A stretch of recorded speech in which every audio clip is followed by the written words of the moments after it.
AIADMK உடைகிறதா? BJP தமிழ்நாட்டை ஆள வாய்ப்பு இருக்கிறதா? அதிமுகவை முழுவதுமாக தன் கட்டுப்பாட்டுக்குள் பிஜேபியால் கொண்டு வர முடியுமா? தமிழ்நாட்டை ஆளக்கூடிய அளவுக்கு பிஜேபிக்கு வல்லமை பொருந்திருக்கிறதா?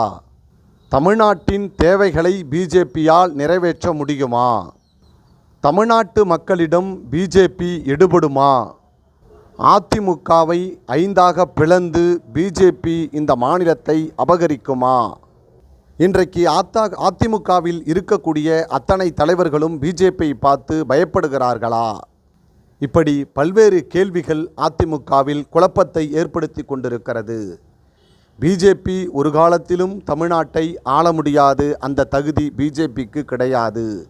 அதிமுகவில் இருக்கக்கூடிய ஒரு சிலர் செய்த தவறின் காரணமாக பிஜேபியிடம் பயப்படுவது போன்ற பாசாங்கு காட்டி கொண்டிருக்கிறார்கள். பிஜேபிக்கு அடிபணிவது போன்று பாவனை செய்து கொண்டிருக்கிறார்கள். ஆளுமை கொண்ட அம்மா அவர்கள் கட்டுப்பாட்டில் இருந்த அதிமுகவை அவ்வளவு எளிதில் பிஜேபியால் கட்டுப்படுத்திவிட முடியுமா? சசிகலா போன்ற மிகப்பெரிய தலைவர்களை அவர்கள் கட்டுப்படுத்த முடியுமா என்கிற பல்வேறு கேள்விகள் எழுகிறது. இன்றைக்கு அதிமுக 5ஆக உடையும் சூழலை ஏற்பட்டிருக்கிறது. ஏற்கனவே 4ஆக உடைஞ்சது, இப்போ 5ஆக உடையக்கூடிய சூழல் ஏற்பட்டிருக்கிறது.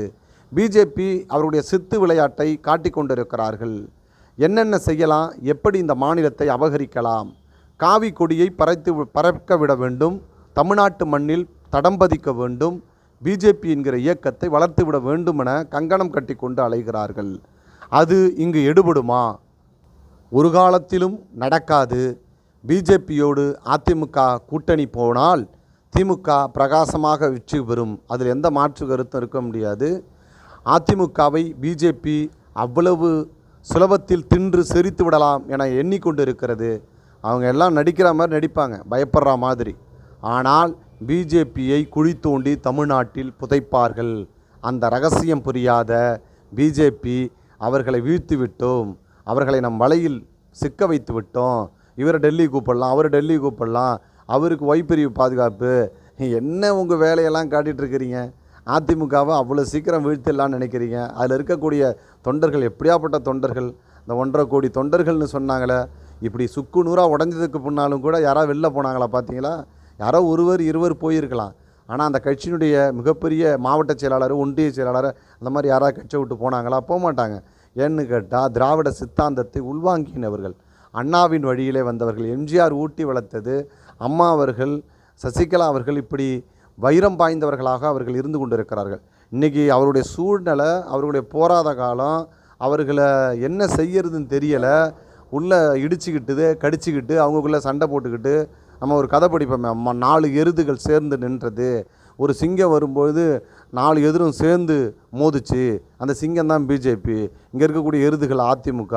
ஆனால் சிங்கம் ஒரு வேலை பார்த்துச்சு, இதை 4ஆக உடைக்கணும், அந்த 4 எருதையும் பிரிக்கணும்னு ஓபிஎஸ் ஒரு பக்கம், டிடிவி ஒரு பக்கம், சசிகலா ஒரு பக்கம், எடப்பாடி ஒரு பக்கம், இப்போ செங்கோட்டையனை கொம்பு சீவிட்டுக்கிட்டு இருக்கு. இப்படி பிரிச்சுட்டா தனித்தனியாக அடித்து சாப்பிட்றலான்னு நினைக்குது. அவங்களுக்கு ஒரு விஷயம் தெரியவே இல்லை, இந்த அதிமுக என்கிற 4 எருதுகள் என்றைக்கும் பிரியாது, அதெல்லாம் ஒன்றா கூடிக்கும், திருப்பி வந்து வேட்டு வைக்கும். அது அதிமுக ஒன்று இணைந்து 4 எருதுகளும் சேர்ந்து பிஜேபி என்கிற சிங்கத்தை வீழ்த்தப் போகிறது.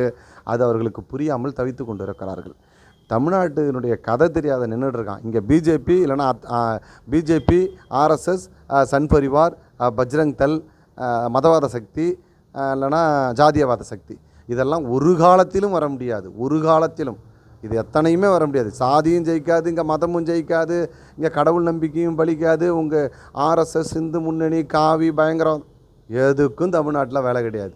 இது பெரியார் மண். இங்கே ஒரே ஒன்று, திராவிட சித்தாந்தம், திராவிட இயக்கம், பெரியார், அம்பேத்கர், மார்க்ஸு, மனிதநேயம், சமத்துவம், சமதர்மம், எல்லாருக்கும்